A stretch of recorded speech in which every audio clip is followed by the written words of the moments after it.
Bienvenue à toutes et à tous. Merci d'être présents ce soir pour le 8e workshop de la série Clés pour une première ligne inclusive.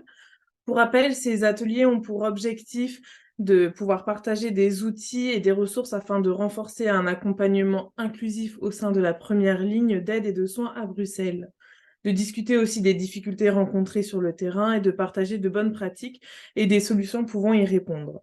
Les présentations se feront en français et en néerlandais. N'oubliez pas d'activer dès maintenant le choix de langue pour la traduction. Cela se fait en appuyant sur le logo interprétation. Welkom allemaal en bedankt dat jullie vanavond aanwezig zijn voor de 8e workshop in de reeks Sleutels tot een inclusieve eerste lijn.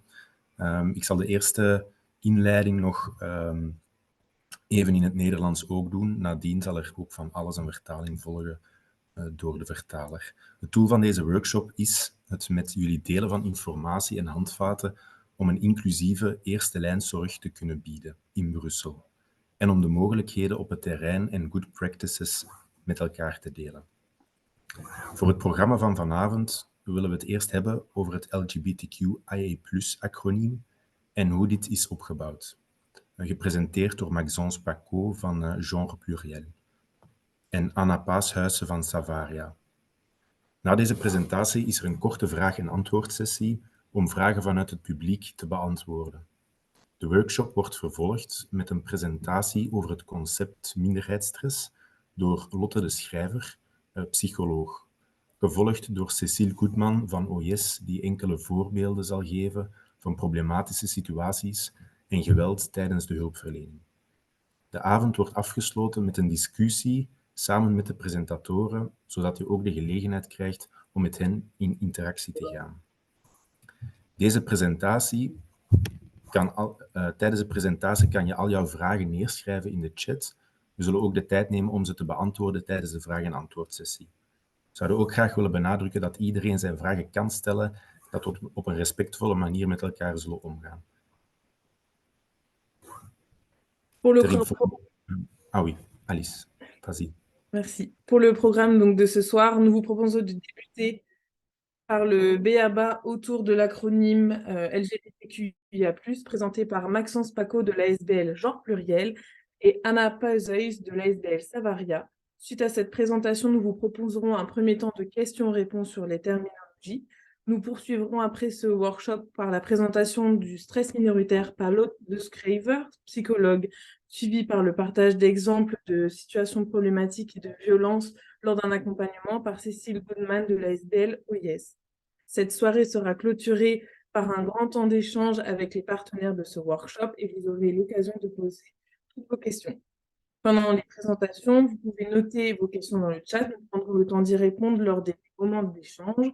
Et pour information, toutes les présentations seront enregistrées, mais pas la partie discussion. Un lien vous sera alors partagé à la fin du workshop si vous souhaitez le revisionner.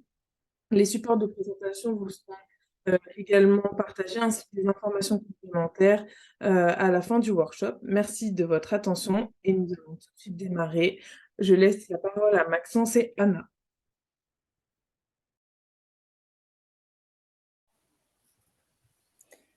Bonsoir à tout le monde. Donc, on va commencer par parler de l'acronyme LGBTQIA+. Tu peux passer à la slide suivante. Voilà. Donc, cette petite partie de terminologie va se séparer en 4 grandes catégories qui sont les orientations sexuelles, les sexes, les identités de genre et les expressions de genre. Je laisse la parole à Anna pour la première partie des orientations sexuelles.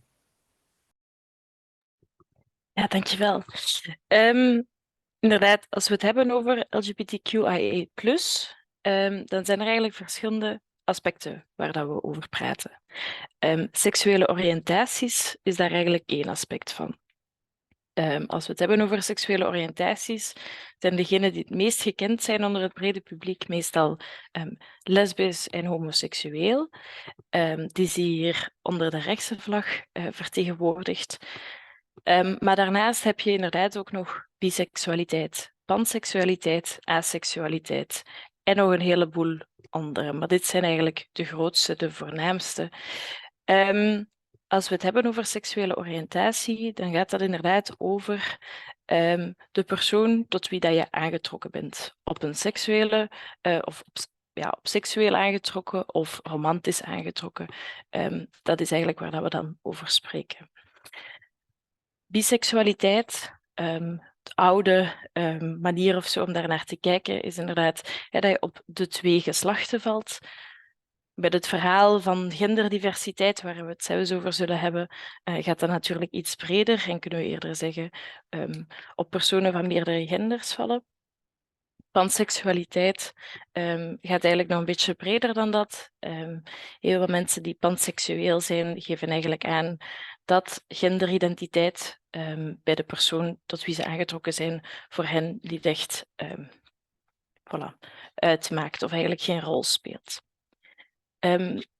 Aseksualiteit is denk ik ook nog heel belangrijk om mee te geven. Je hebt mensen die aseksueel zijn of aromantisch zijn. Dat zijn ook nog twee aparte zaken. Aseksualiteit gaat eigenlijk over de mate waarin iemand zich seksueel aangetrokken voelt tot andere personen. Er zijn heel wat mensen die zich eigenlijk niet of heel weinig aangetrokken voelen op een seksuele manier of op een romantische manier tot andere personen. Die twee komen niet altijd overeen. Er zullen zeker mensen zijn die aseksueel zijn, dus weinig of geen seksuele aantrekking voelen tot andere mensen, maar die bijvoorbeeld wel op zoek zijn naar een romantische relatie. Dus het is belangrijk dat als we spreken over seksuele oriëntaties, dat we dat romantische aspect en dat seksuele aspect soms ook een beetje los van elkaar kunnen bekijken. Maxence, als jij nog iets wil aanvullen, doe gerust.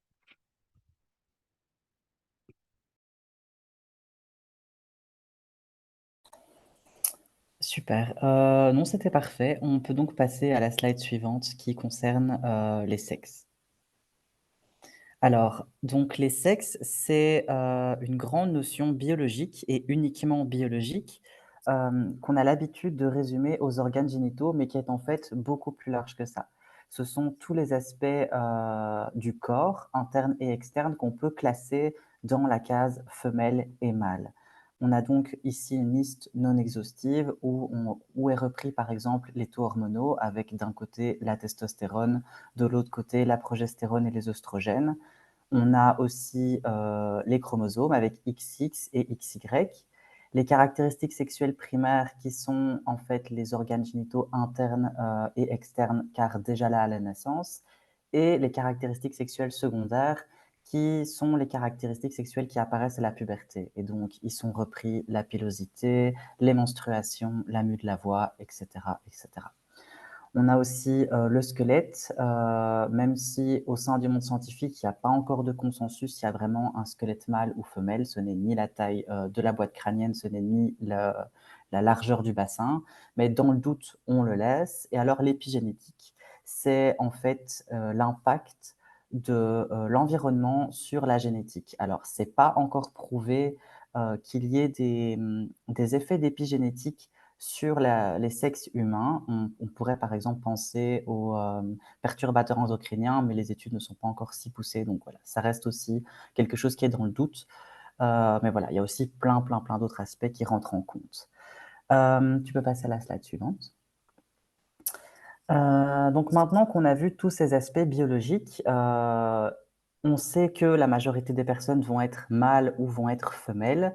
Si avec ça, ce serait trop facile, il y a aussi ce qu'on appelle les personnes intersexuées. Ce sont les personnes pour qui certains aspects ne vont pas forcément être tous dans la même catégorie, ou bien des personnes qui vont avoir des aspects qui ne correspondent pas à la norme mâle ou femelle habituelle. Alors, pour la médecine, ce sont des personnes qui ne sont donc visuellement pas dans la norme. Pourquoi le visuellement ici est entre crochets? Tout simplement parce que c'est en général ce qui est le plus médiatisé, ce qui se voit le plus. On va donc parler d'organes génitaux externes avec une forme atypique, ou bien d'une personne femelle avec plus de pilosité, ou d'une personne mâle avec des seins, etc. Pourtant, il y a énormément de types d'intersexuation qui ne sont pas visibles, notamment une personne, par exemple, femelle avec un taux de testostérone beaucoup plus élevé, ou une personne qui aurait des chromosomes inverses ou bien complètement différents de ce qu'on attend. Par exemple, XXY ou plein d'autres combinaisons en fait, possibles avec les lettres X et Y dans n'importe quel sens. Il existe actuellement 46 types d'intersexuation, donc on peut dire qu'il existe au moins 48 sexes, et ces variations sont complètement naturelles. C'est un peu le fruit du hasard, il n'y a pas de... Il n'y a rien qui va faire en sorte qu'une personne est intersexuée, c'est juste ça arrive, et c'est la plupart du temps sans danger.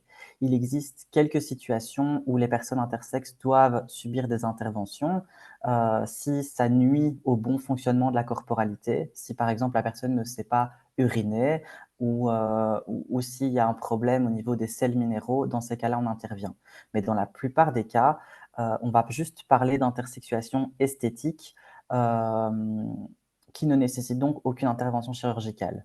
Or, actuellement, toujours en Belgique en 2023, il existe plein de structures qui font encore des interventions chirurgicales sur les personnes intersexuées, tout simplement pour que ces personnes correspondent à la norme, avec des arguments purement esthétiques ou sociaux.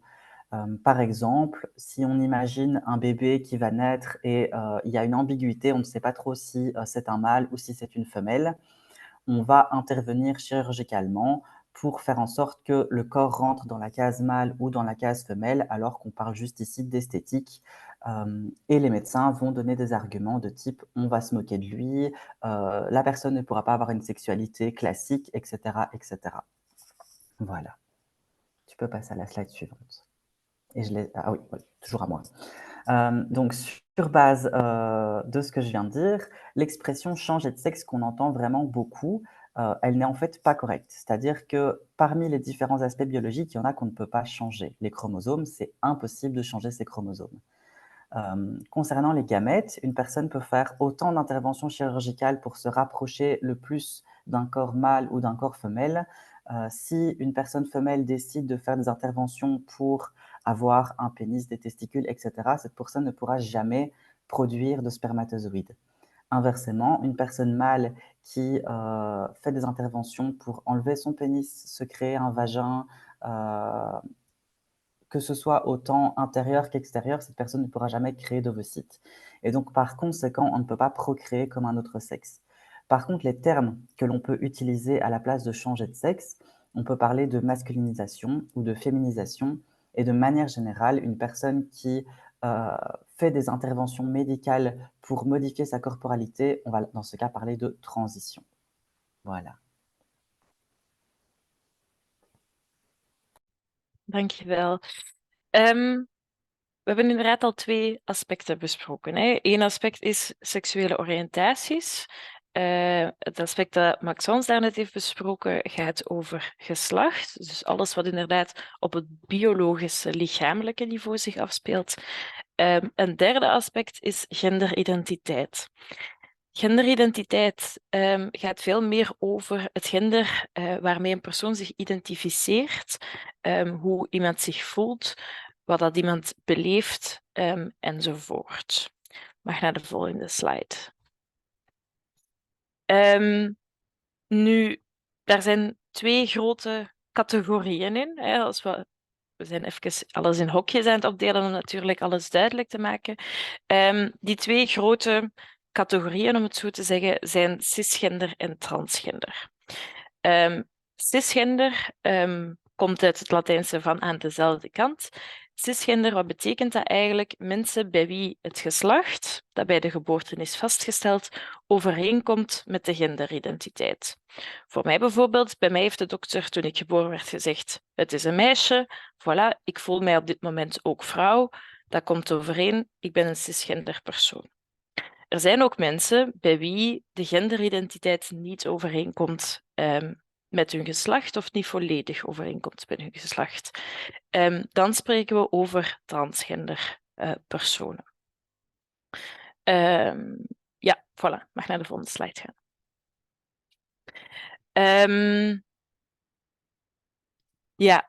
We hebben inderdaad daarnet gehad over genderidentiteiten.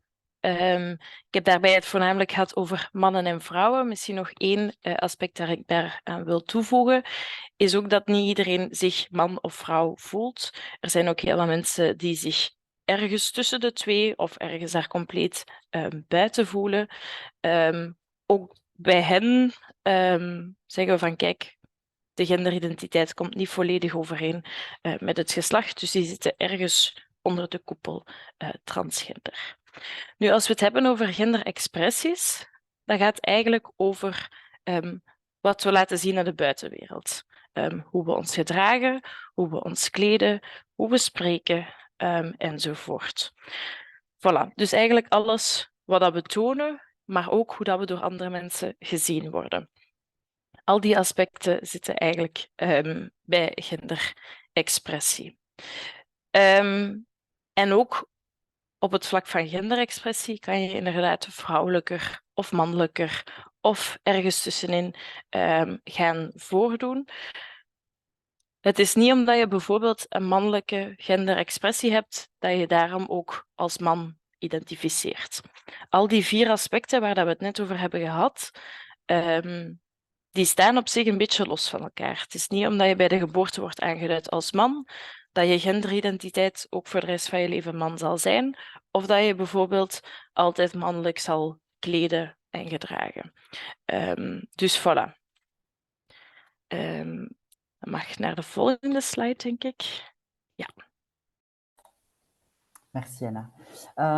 Voilà, donc on a ici parcouru rapidement les 4 grandes catégories reprises dans l'acronyme LGBTQIA+. Ces 4 grandes catégories ont à l'intérieur donc 2 grandes catégories reprenant la majorité des personnes.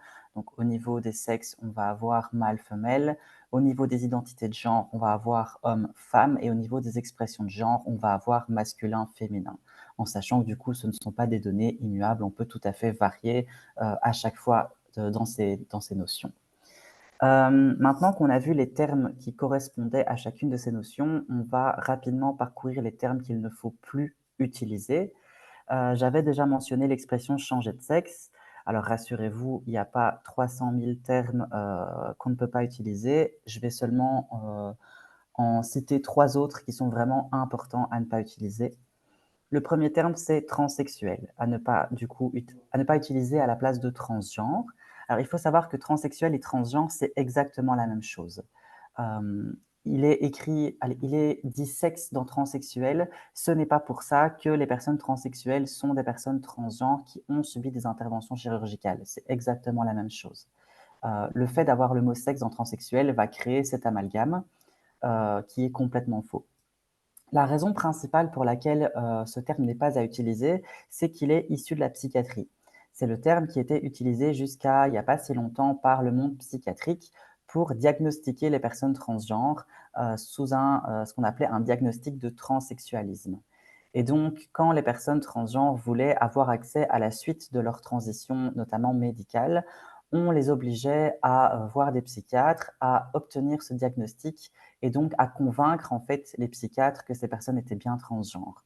Or, comme Anna l'expliquait, l'identité de genre, c'est quelque chose d'interne et donc on n'a pas à devoir expliquer à quelqu'un d'autre qu'on est transgenre pour avoir accès à la suite de son parcours.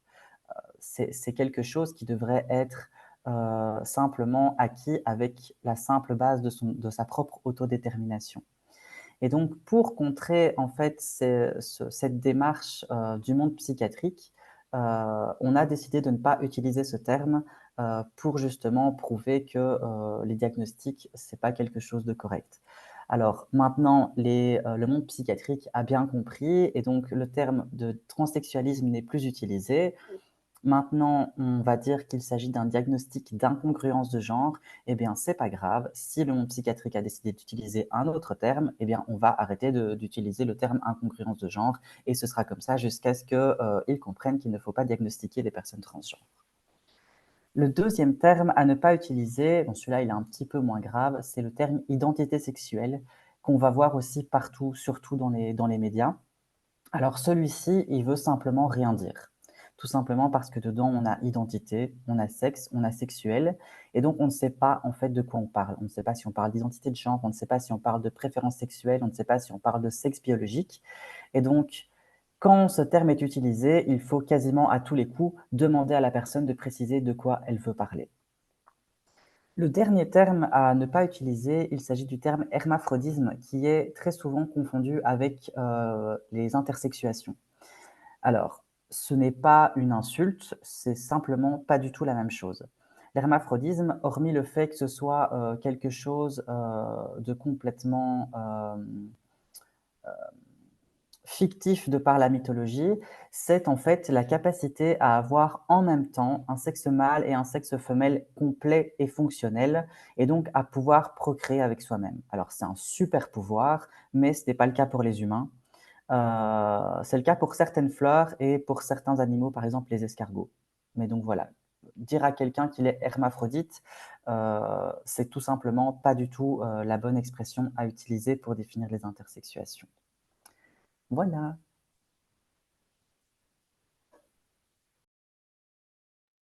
Merci beaucoup pour cette présentation et l'abord théorique de l'acronyme LGBTQIA+. Donc maintenant, je m'adresse aux participants, aux personnes dans le chat. Est-ce que vous avez des questions à adresser à Anna et Maxence sur la présentation qui vient d'être faite, donc vraiment axée sur la terminologie et sur l'abord théorique qui a été présenté maintenant?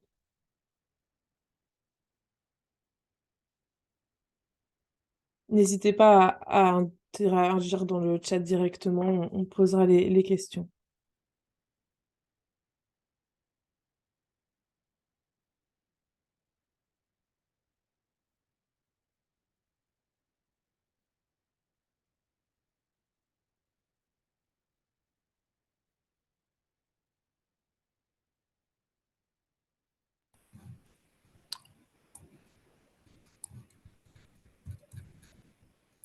Oké. Ja, niet tegenstaan. Ik denk dat er altijd nog wel ruimte is voor... maar er is zeker nog ruimte voor vragen. Dus twijfel niet om de vragen die je hebt gewoon in een chat te zetten. Dan komen we er later nog op terug. Dan kunnen we nu vervolgen met een presentatie over het concept minderheidsstress door Lotte de Schrijver, waarna ook Cecile Goedman van OIS enkele voorbeelden zal geven van problematische situaties tijdens de hulpverlening. Dus Lotte, aan jou het woord. Bedankt. Dankjewel.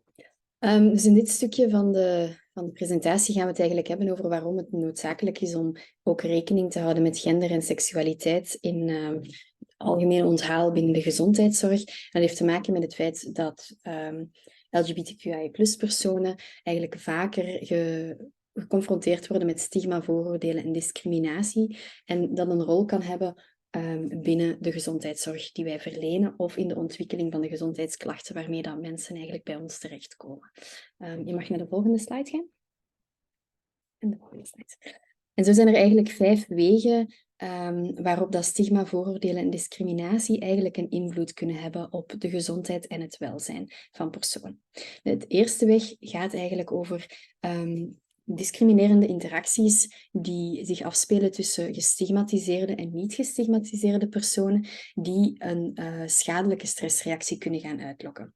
Nu, wanneer mensen gediscrimineerd worden bijvoorbeeld en ze voelen die stressreacties, ja, dan zullen ze de situaties waarin dat ze die discriminatie ervaren hebben ook op een negatievere manier gaan labelen en op die manier ook zich deze contexten als negatiever gaan herinneren. Hè? Bijvoorbeeld onderwijssettings, gezondheidszorg en het werk. En we zien eigenlijk dat dat een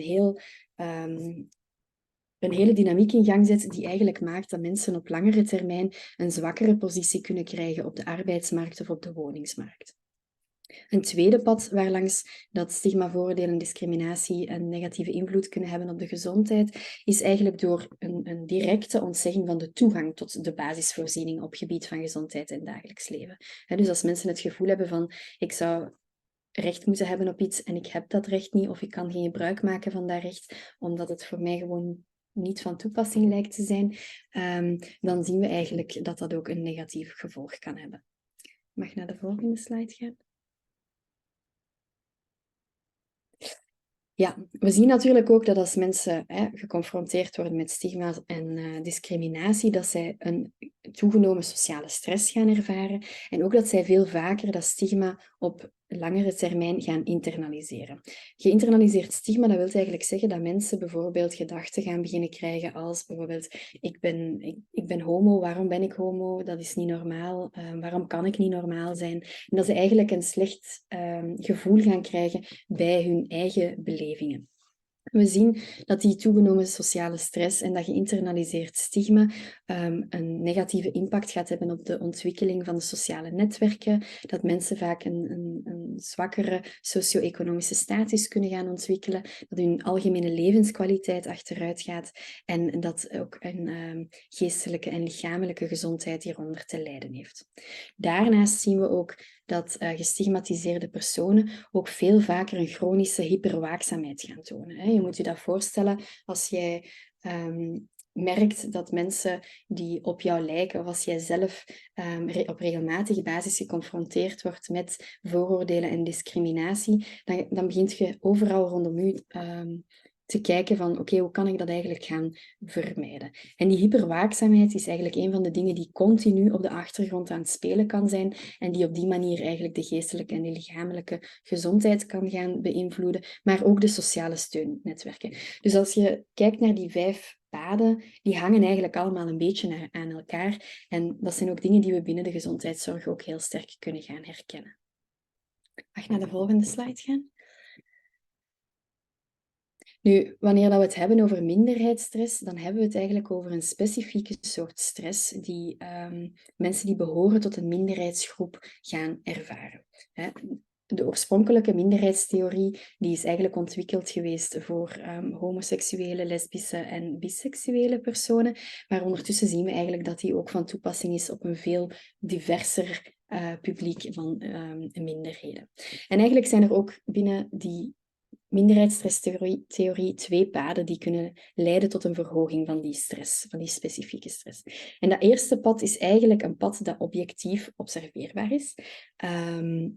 Dat wil dus eigenlijk zeggen dat anderen dit ook kunnen gaan opmerken. Dus die distale stressoren, daarmee bedoelen we eigenlijk wanneer dat mensen zeer expliciet worden gediscrimineerd of geweld gaan meemaken omwille van hun seksuele oriëntatie of hun genderidentiteit.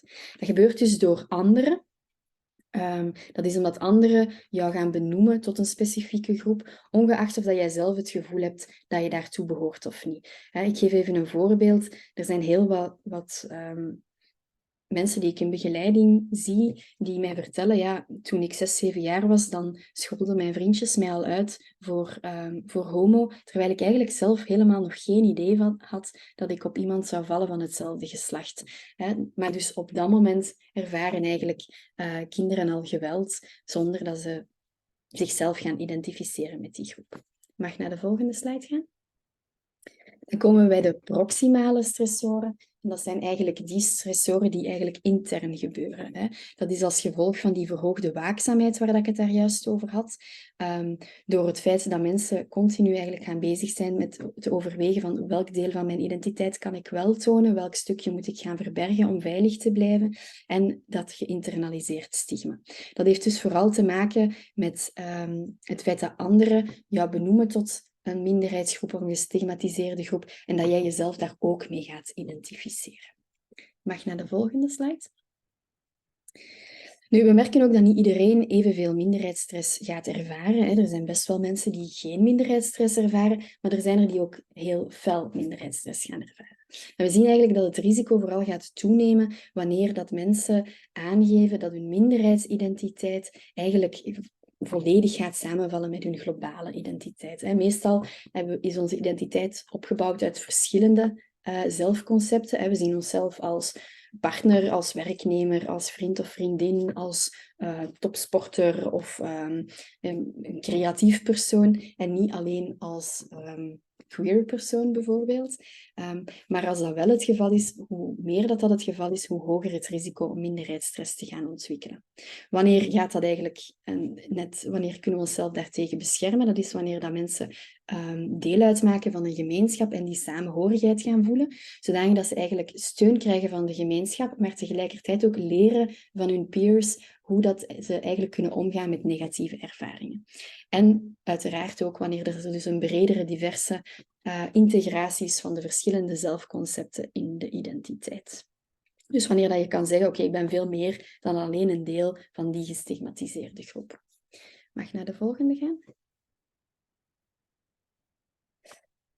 En dus die theorie is ook getest in andere populaties, onder andere bij transpersonen, bij personen met autisme, personen met een fysieke beperking enzovoort. Dus het is ook wel altijd belangrijk om te beseffen dat het misschien niet is omdat je in één soort identiteit die stress meemaakt, dat misschien een andere soort identiteit misschien wel aanwezig kan zijn.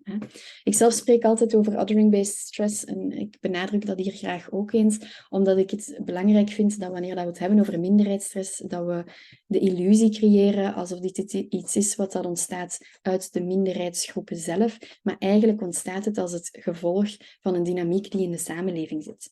Dus het is net doordat groepen benoemd worden als zijnde anders, dat die stress uitgelokt wordt. Volgende slide alsjeblieft. En dat wil ik ook graag even toelichten, want we zien ook dat er een sterk verband is met het meemaken van verschillende vormen van interpersoonlijk geweld, waaronder bijvoorbeeld seksueel geweld. We zien hier een figuurtje, dat lijkt vrij complex, maar ik ga dat even proberen om dat eenvoudig uit te leggen, ook aan de hand van een casus. En dus we zien eigenlijk dat in bepaalde culturen, gemeenschappen enzovoort, dat er altijd een structurele onderdrukking aanwezig is, dat er altijd bepaalde normen en stigma heersen. Dat is in alle maatschappijen zo. En we zien dat dat eigenlijk die othering-dynamieken gaat gaan uitlokken. Nu, wanneer dat mensen dan geconfronteerd worden met vooroordelen en discriminatie, wat we die prejudice events noemen, of met geïnternaliseerd stigma, dan zien we eigenlijk dat er al directe pijlen zijn die lopen naar een verhoogd risico op seksueel geweld. Want bijvoorbeeld het meemaken van seksueel geweld kan een vorm zijn van discriminatie of vooroordelen omwille van je seksuele oriëntatie of je genderidentiteit. Maar we zien eigenlijk tegelijkertijd ook dat die prejudice events en dat geïnternaliseerd stigma beide een impact gaan hebben op het hebben van bepaalde sociodemografische karakteristieken die je meer risico gaan geven om seksueel geweld mee te maken. Die hebben ook een impact op uw mentale gezondheid en zorgen er vaak voor dat uw mentale gezondheid slechter is, wat ook een impact heeft op uw risico om seksueel geweld mee te maken. En we zien ook dat het zorgt dat uw arsenaal aan copingstrategieën vaak beperkter wordt en het hulpzoekgedrag daardoor ook bemoeilijkt wordt, dat er meer barrières ervaren worden, wat ook weer opnieuw het risico op seksueel geweld gaat verhogen. En dan zien we eigenlijk allemaal verschillende wegen ontstaan, waardoor dat risico op seksueel geweld eigenlijk steeds verhoogd wordt. En ik geef zo een voorbeeld van iemand die ik een aantal jaar geleden in mijn praktijk ontmoet heb. Er was een jongen toen, hij was 20. Ik heb een aantal details veranderd voor de anonimiteit uiteraard. Een jongen van 20 die een aantal jaren voordien verkracht was geweest op een date. Dus hij was nog niet oud bij zijn ouders, hij was nog aan het zoeken bij zichzelf, val ik op mannen of niet? Wil ik daar iets mee of niet? En omwille van het feit dat hij daar zo nog twijfelend in was, heeft hij online met iemand afgesproken, is naar die persoon zijn thuis gegaan, want hij vond het niet veilig om in een bar af te spreken. Hij vond het ook niet veilig om aan iemand te vertellen waar hij naartoe ging, want hij wou eigenlijk niet dat iemand wist dat hij met een andere man zou afspreken. Hij komt toe op die date. Helaas, die persoon met wie hij had afgesproken had geen goede intenties met hem en hij werd verkracht. Hij is naar huis gegaan en hij heeft eigenlijk nooit met iemand over die situatie gesproken tot hij eigenlijk jaren later bij mij op de consultatie terecht kwam.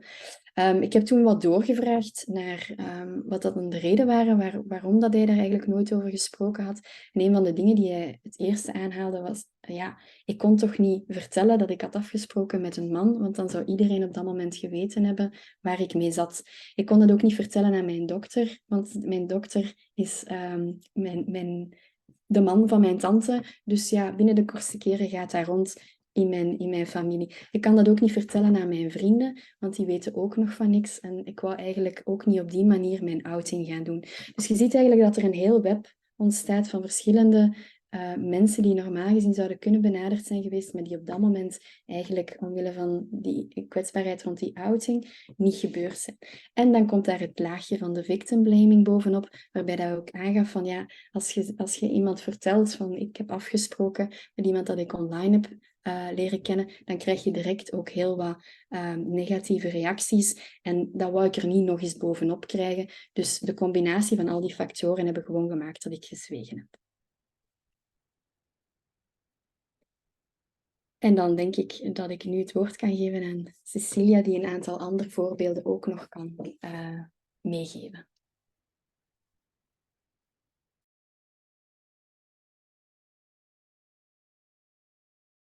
Excuse-moi, Cécilia, il faudrait que tu mettes ton micro. J'ai mis ma caméra, mais pas mon micro, super. Merci. Bonjour. Oui, du coup, là, on a voulu vous montrer différentes situations, donc ces différents témoignages qu'on a récoltés. Donc là, le premier témoignage, c'est un homme gay. Le deuxième témoignage, c'est une femme lesbienne. Et le troisième témoignage, c'est une femme trans. Je sais pas si je vous lis, enfin, je peux lire tout haut, comme ça, peut-être qu'il y aura la traduction, vu qu'il n'y a pas c'est pas traduit en néerlandais, mais donc je vais les lire. Donc, le premier témoignage, c'est une professionnelle de la santé de l'ULB lorsque j'ai fait un test VIH, qui était très jugeante et moralisante quand je répondais à ses questions sur les rapports sexuels et quand elle m'a annoncé que les résultats étaient négatifs. Je l'ai trouvée très sérophobe dans sa manière de le dire. Et donc là, ça montre, par exemple, la sérophobie qu'on peut trouver donc, dans le milieu médical vis-à-vis des hommes gays, entre autres. Je ne vais pas tout détailler, mais voilà, donc c'est un petit exemple de ça. Donc le deuxième témoignage, donc c'est d'une femme lesbienne qui dit que lors d'une arrivée aux urgences, l'infirmière m'oblige à effectuer un test de grossesse lorsque j'ai des douleurs abdominales. Je lui explique que j'ai une copine et que je n'ai pas eu de relation avec des hommes dans les dernières années. Elle m'a dit que avec mon genre de personne libertine, dans son vocabulaire, elle entendait lesbienne, elle préfère être sûre. Et donc ça, c'est vraiment à nouveau dans ce stéréotype, cette croyance que les personnes lesbiennes sont des personnes du coup, libertines, et un peu donc ce jugement, ces préjugés que peut y avoir sur les personnes lesbiennes qui impactent du coup la prise en charge et du coup qui est très violente à recevoir. Et le troisième témoignage, c'est donc d'une femme trans qui dit « J'ai été voir un médecin généraliste qui m'a écouté sans jamais me regarder, qui me répondait toujours au masculin et qui n'acceptait pas du tout que je puisse vouloir être genrée au féminin. Une des premières choses qu'il a faites, c'était de me proposer un rendez-vous chez un psychiatre. En plus de ça, il me posait des questions inappropriées sur ma vie sexuelle, pas du tout en lien avec des prises de risques. » Et donc ça démontre bien aussi le fait que parfois il y a des questions qui sont pas du tout appropriées, enfin qui sont posées par le personnel médical et qui sont pas du tout appropriées. Ça montre aussi, comme disait Maxence tantôt, la psychiatrisation des personnes trans. Voilà, donc ça c'est quelques exemples. Enfin, on vous a pas tout mis, on a encore de nombreux exemples de témoignages de violences vécues avec des professionnels du monde médical. Heureusement, on a aussi des témoignages positifs, mais là, donc, c'est pour montrer. Donc, Claude, vous parlez du stress minoritaire. Mais du coup, donc, en plus du stress minoritaire, donc, il y a aussi, on peut passer à la slide suivante. Ouais, donc, en plus du stress minoritaire, donc, il y a différents obstacles qui vont rebuter les personnes à entrer dans les systèmes de soins, parce qu'il y a la peur d'être jugé, d'être discriminé, d'être mal pris en charge, de vivre des violences. Il peut y avoir soit une surmédicalisation et même une psychiatrisation, par exemple, pour les personnes trans, ou même une démédicalisation, par exemple, pour les personnes lesbiennes, où on pense que, vu que c'est des rapports sexuels entre femmes et qu'il n'y a pas de soi-disant de pénétration, parce que souvent quand on parle de rapport sexuel, on entend un rapport pénétratif avec un pénis. Du coup, c'est pas de la sexualité, et donc il n'y a pas besoin, par exemple, de faire des dépistages. Et donc ça, c'est des croyances qui sont erronées et qui font que, par exemple, les personnes lesbiennes sont mal prises en charge. Vous verrez, dans mes exemples, je vais parler un peu plus des personnes lesbiennes, bi, parce que c'est plus le public que moi j'ai l'habitude de traiter. Mais Maxence, si tu veux, je pense qu'on a le temps, donc Maxence, si tu veux compléter pour tout ce qui est question de transidentité et intersexuation, n'hésite pas. Donc, il y a aussi une méconnaissance de la part des professionnels et du public. Donc, comme je viens de dire, donc, par exemple, par rapport aux personnes lesbiennes, donc cette méconnaissance par rapport à la nécessité, par exemple, de dépistage, méconnaissance par rapport à tout ce qui est l'utilisation des moyens de protection. Et donc, ça, c'est du côté des professionnels, mais il y a aussi du méconnaissance de la part du public, vu qu'elles sont, par exemple, donc, à nouveau lesbiennes, sont oubliées de tout ce qui est campagne de prévention en termes de santé sexuelle. Il n'y a pas cette connaissance qu'elles doivent aller se faire dépister. Et vu qu'il n'y a pas ces informations qui sont transmises, il y a plus d'IST dans la population lesbienne que dans la population hétéro par manque de prévention. Voilà, et par exemple, pour les hommes gays, tout ce qui est, tout ce qui est traitement post-exposition et traitement pré-exposition pour tout ce qui est prévention VIH, c'est vraiment méconnu du public. Et de par ces méconnaissances, il y a une mauvaise prise en charge, il y a des questions qui peuvent être aussi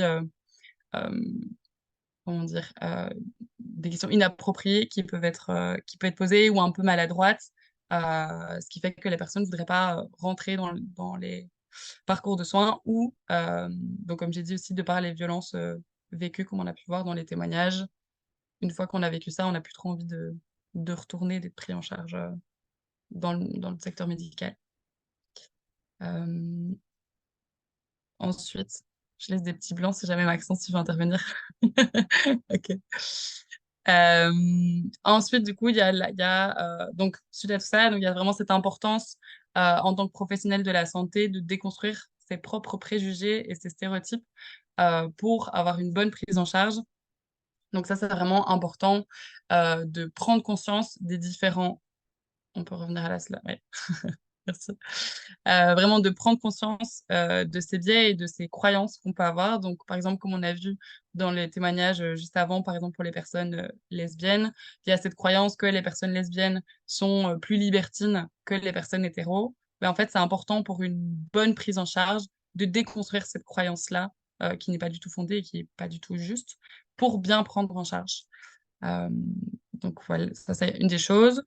Il y a aussi l'importance du coup des bases de données LGBTQIA+ friendly. Donc ça, c'est quelque chose qui se développe depuis quelques années. De plus en plus, les personnes LGBTQIA+ recherchent des professionnels LGBTQIA+ friendly, on dit, donc qui seraient dans une bonne prise en charge, qui seraient accueillis, du coup, que ce public-là bien accueilli, que les professionnels seraient formés à leur spécificité de santé. Donc, il y a des bases de données qui sont créées, genre Purell en a une, nous avec GoToGynéco, on en a une, et Execo aussi en a une pour tout ce qui est public HSH, donc des hommes qui ont des rapports sexuels avec des hommes. Et donc, les personnes LGBTQIA+, se tournent vers ces bases de données pour trouver des professionnels de la santé à cause des violences vécues dans le secteur médical pour être sûr d'avoir une bonne prise en charge et de pas être, pour être sûr aussi de ne pas être jugé, de ne pas être discriminé, de ne pas être, voilà, de pas avoir des personnes qui sont dans la méconnaissance par rapport à leur spécificité santé. Et donc, il y a aussi, donc, vous en tant que pro, donc cette importance de pas culpabiliser donc la personne qui serait sortie ou qui ne serait jamais entrée dans les parcours de soins et de valoriser la démarche de ces personnes qui reviennent dans les parcours de soins parce que donc, comme je dis au début, donc il y a vraiment beaucoup d'obstacles, donc c'est vraiment important par exemple du coup plus pour les personnes lesbiennes qu'elles reviennent dans les parcours de soins et qu'elles soient reprises en charge de ce que j'ai compris, mais tu me dis, Maxence, si jamais c'est faux, de ce que j'ai compris, aujourd'hui, il y a plutôt une surmédicalisation des personnes trans, si j'ai bien compris.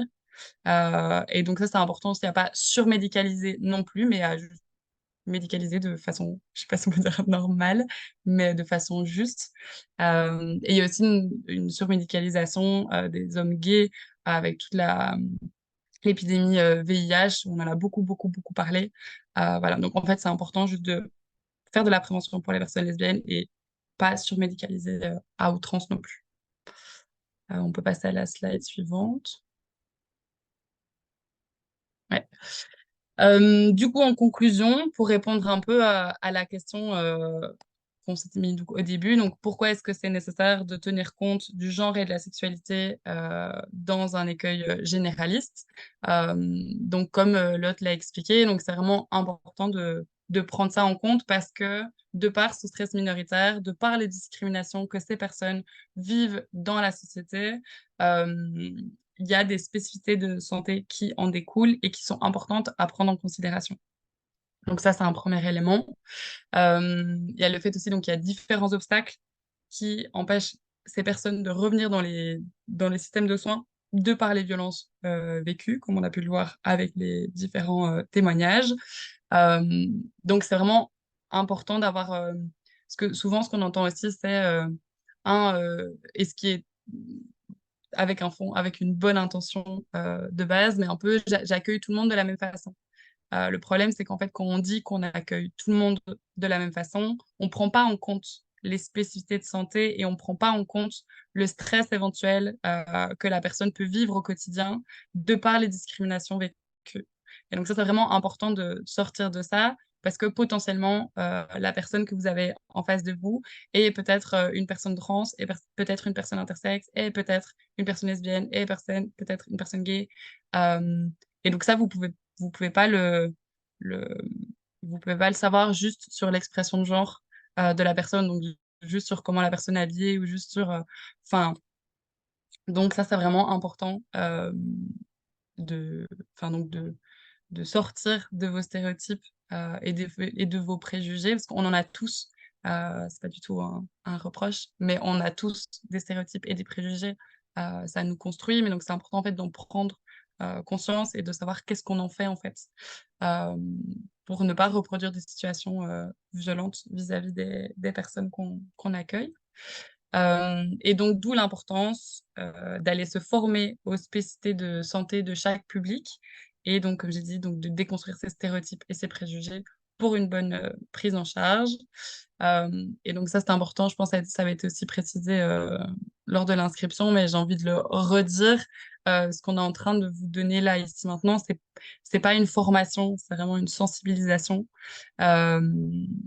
C'est important que vous puissiez aller plus loin, aller chercher plus d'informations sur les différents publics, parce qu'en 2 heures, c'était trop court pour parler des différents publics, parce qu'ils ont chacun des spécificités propres. En tout, je pense qu'on a plus ou moins 12 heures de formation, avec genre pluriel, ex-écho et go-to-gynéco. Donc ça, si jamais ça vous intéresse après d'être formé, Alice et la team vous enverra les informations. Mais donc voilà, donc ça c'est vraiment important pour nous de spécifier que là, c'est vraiment les bases qu'on vous donne et le pourquoi en fait, on ne peut pas accueillir tout le monde de la même façon. Après, bien sûr, tout ce qui est bienveillance, non-jugement, donc ça, vous le faites comme avec tout le monde, mais c'est important de garder en tête potentiellement, cette personne pourrait venir me voir avec, par exemple, un mal de ventre chronique, et en fait, physiquement, il se passe rien, mais c'est psychologique parce que harcèlement vécu sur le lieu de travail ou problème dans la famille, de par l'attirance romantique ou sexuelle de la personne. Donc, voilà. Je sais pas si quelqu'un, je pense que j'ai fini avec ce que je voulais dire. Oui. Merci beaucoup Cécilia et Lotte pour cette présentation. Maintenant, je vais passer la parole à Bettina pour la partie discussion. Donc, on va couper l'enregistrement à partir de maintenant et on va arrêter le partage d'écran. Et donc, c'est le moment où soit vous me mettez par